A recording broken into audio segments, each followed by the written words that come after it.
because you are a diplomat doesn't mean you're untruthful. I could use much harsher words than epicenter.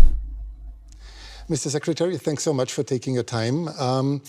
In 2022, about 18,000 people from India have applied for political asylum in Austria. For several months, there was no other country with more asylum seekers here. How would you explain that? Well, I mean, I don't know the numbers. If you say so, I have to take you at your word. But my sense is that when it comes to irregular migration, sometimes, because these are done by syndicates and gangs, you never know where they end up with. I think what's important is not what happened in the past. It is that we have a commitment to ensure that movement and mobility is legal. We would like a regime, an agreed regime for that. It's good for the global workplace. It's good for the Austrian economy. And we have, that's one of the outcomes of my visit to Vienna. Another outcome is that you have assured Austria's foreign minister that India will take back all of the citizens who will not get asylum in Austria, which will probably be almost 100%. How fast will this happen? Look, in terms of our citizens, if they're proven to be our citizens, we obviously have an obligation in that regard. But what is important for us is to validate the fact that if there's somebody who's staying illegally, that they are our citizens. If there are citizens, usually we work it out between the governments concerned. I can't give you a time frame on it because it depends on what is the level of proof that is provided for us and what are the preparations on the Austrian side. So you did not agree on a time frame today? No, we didn't. Frankly, we didn't get into that kind of discussion. That is for the immigration people to decide. As foreign ministers, what we did was to work out an agreed mobility and movement regime. So we were looking for solutions. We weren't into the details of returnees' problem. That's the other people whose jobs it is to do that. Let's talk about the war in Ukraine. As you are well aware, the whole world noticed that India, as a very influential country, has never publicly condemned Russia's assault and invasion into a neighboring country. Why is that so? Can you really be neutral in a war for which obviously one side bears all responsibility? Well, look, I think in international relations, you have sometimes very complicated situations. And where we are concerned, we have always taken the position that the way out is for the countries concerned to get back to dialogue and to diplomacy. I'll come to that soon, but is this a complicated situation? Is this really complicated? There's just one big country invading its neighbor. No, look, I can give you many instances of countries who have violated the sovereignty of another country. If I were to ask where Europe stood on a lot of those, I'm afraid I'll get a long silence. So do understand one thing. At the end of the day, we make judgments in foreign policy based on what we think are our long-term interests and what is good for the world. But you and Prime Minister Modi have already said that regularly call on both sides to stop the war and to negotiate. However, can one really urge Ukraine to stop defending itself? After all, there are no Ukrainian tanks in Russia. There are Russian tanks and planes and missiles destroying Ukraine. I think that's a bit of a misrepresentation.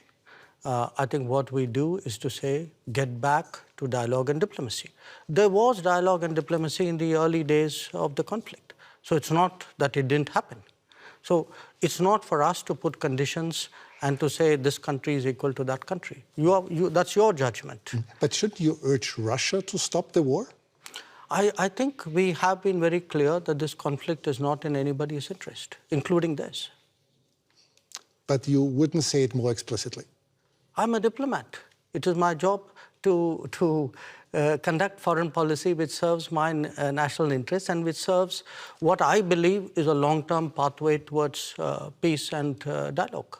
Let's talk about India's interests. India does not take part in Western sanctions against Russia, but has increased its imports from Russia 5 times since the war began. By this, are you not helping Moscow? Are you not financing Russia's war? Europe imported in the same period 6 times the energy which India did.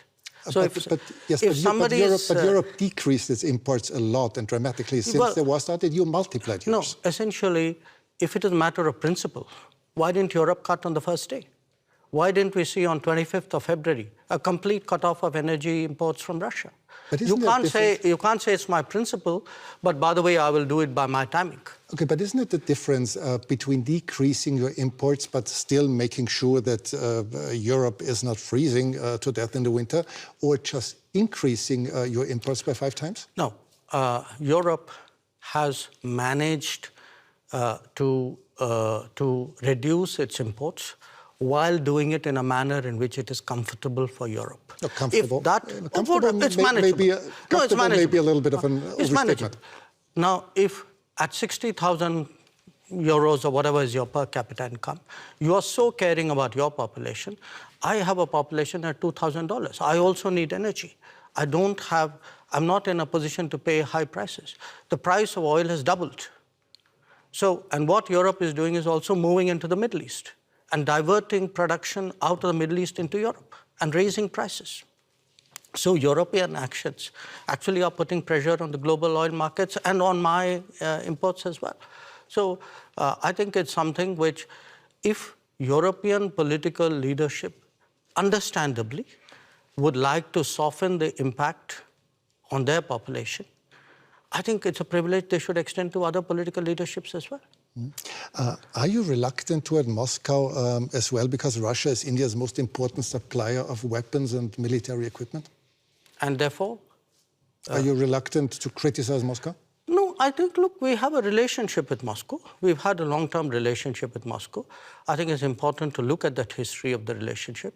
It was a relationship built in a period when Western democracies used to arm a military dictatorship called Pakistan and deny India defensive weapons. So if we are talking about principles, let's talk a little bit of history out here. So how did the Indian exposure to Russia and previously to Soviet Union get built up? Because the Western democracies, for whatever reason, decided that their natural partner in our part of the world was a military dictatorship. Would you consider India an ally of Russia? No, I think India doesn't. We are an independent country. We do not define ourselves or perceive ourselves in alliance terms. That's very much a Western terminology. It's not a term that we use. Before you said you're a diplomat, but several weeks ago you called Pakistan, your neighbor, the epicenter of terrorism. Well, I did it again today without using the word Pakistan. Yes, and this doesn't sound very diplomatic, does it? No, because you are a diplomat doesn't mean you're untruthful. I could use much harsher words than epicenter. So believe me, considering what has been happening to us, I think epicenter is a very diplomatic word, because this is a country which has attacked the Parliament of India some years ago, which attacked the city of Mumbai, which went after hotels and foreign tourists, which every day sends terrorists across the border. But of course not as a country. Well, if you control your sovereign space, which I believe they do, if the terrorist camps operate in broad daylight in cities with recruitment and financing, can you really tell me that the Pakistani state doesn't know what's going on? Especially if they're being trained in military-level combat tactics. So, you know, when we speak about judgments and principles, why don't I hear sharp European condemnation of these practices which have been going on for multiple decades? Does the world have to be concerned that there someday will be a war between India and Pakistan? I think the world has to be concerned that there is terrorism going on, and the world often looks away. The world often feels it's not my problem because it's happening to some other country. I think the world needs to be concerned about how sincerely and strongly it takes up the challenge of terrorism. But has the world to be concerned about the future war between India and Pakistan? I think the world needs to be concerned about terrorism. That's because, what you said. Yeah, sure. Because look, if you pose it the way you do, that's like giving a free pass to terrorism, saying, you know, let's worry about the next consequence of it. I am worried about the terrorism. Okay, let's change the subject. You frequently said that India has a very complicated relationship with your neighboring China.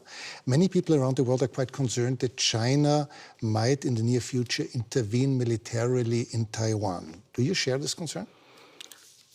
I think there's a larger concern which is based on our experiences.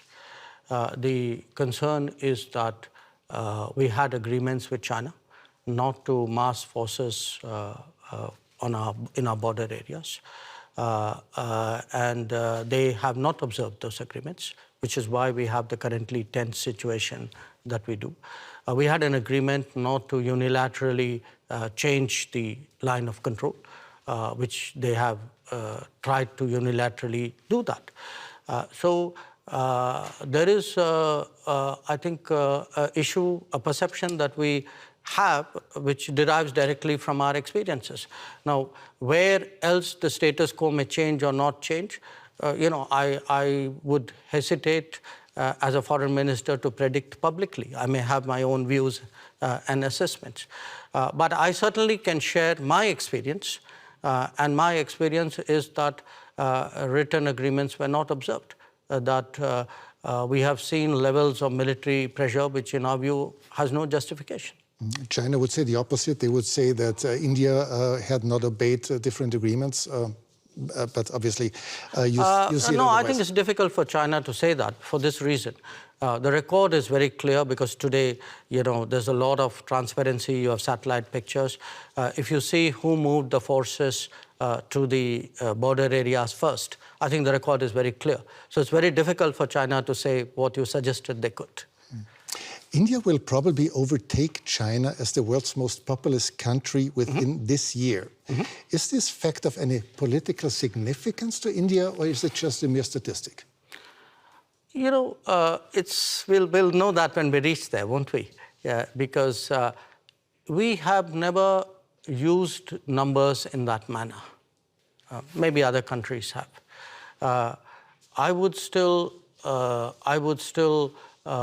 say, to a large extent, it is a statistic, large extent. But you will have a situation where the world's most populous country is not among the permanent members of the Security Council.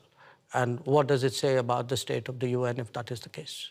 So it's a kind of both a yes and a no. It's partly a statistic, but I think it's a statistic which means a lot.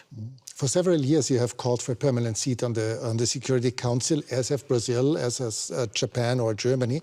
How long will it take, from your point of view, till this reform of the Council will actually become reality? Well, ideally, we'd like it yesterday. Of course. But the problem, I think, is that those who are today enjoying the benefits of permanent membership clearly are not in a hurry to see reform. I think it's a very short-sighted view, in my opinion, because at the end of the day, the credibility of the UN and, frankly, their own interest and effectiveness is at stake. So my sense is it will take some time, hopefully not too much time.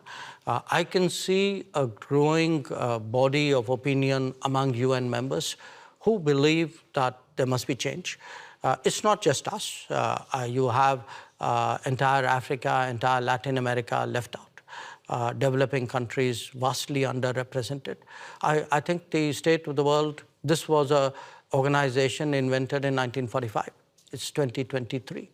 And when you would have to guess for a year when this will happen, what would it be?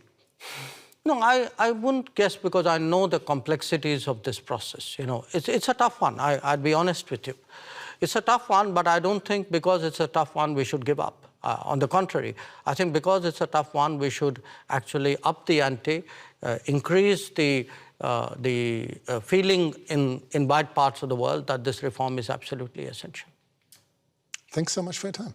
Well, thank you. It's a great pleasure.